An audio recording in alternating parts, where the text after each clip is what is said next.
Mitoy ny fampiofanana izay omen'ny CNAPS ho an'ny tompona andraikitra eo anivon'ny fiangonan'i Jesoa Kristy eto Madagasikara.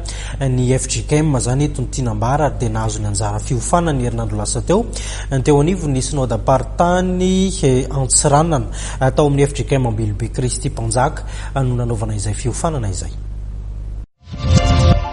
Nahatratra 70 ireo mpiasa-piangonana tonga niofana teto amin'ny FJKM Ambilobe Kristy Mpanjaka. Nahitana ny solotena mitandrina, ny mpampianatra ary ireo mpiasan'ny FJKM avy any amin'ny synodam-paritany Antsiranana voalohany sy faharoa, Mahavavy, Sambrano ary Nosibeny.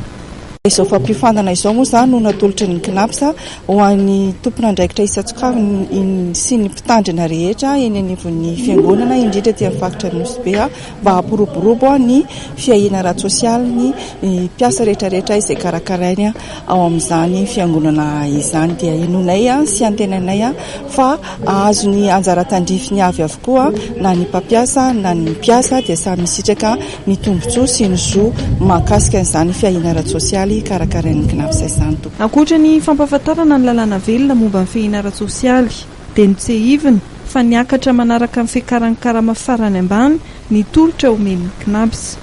Hita fa liana tokoa ny mpandray anjara satria fantatratsika fa efa niakatra ny prestation na ny tolotra izay omen'ny CNAPS dia betsaka ny fanontaniana ary hita fa falifaly ary vonina ametraka izay fangatahana mikasika ireo prestation rehetra izay voalaza teo. Taorian'ny fiofanana dia betsaka ny resilahatra noho ny fisian'ny fampahafantarana ny tombotsoa rehetra omen'ny CNAPS ny mpiasa manomboka ny fitondrana voga hatramin'ny fisondronoana ary dia hiezaka ny fiangonana hanafaingana ny latsakempoka mba ahafahany rehetra misitraka ny zoniny.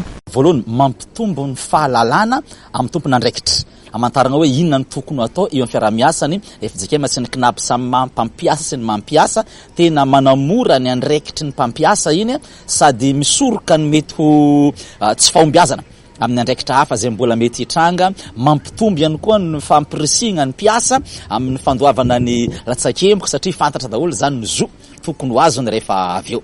Ity fiofanana ity no fiofanana faharoapolo vita taorian'ny fifanaraha-mpiara-miasa teo amin'ny FJKM sy ny CNAPS ary 17 kosa sisa ireo synodam-miandry ny anjara fiofanana manaraka.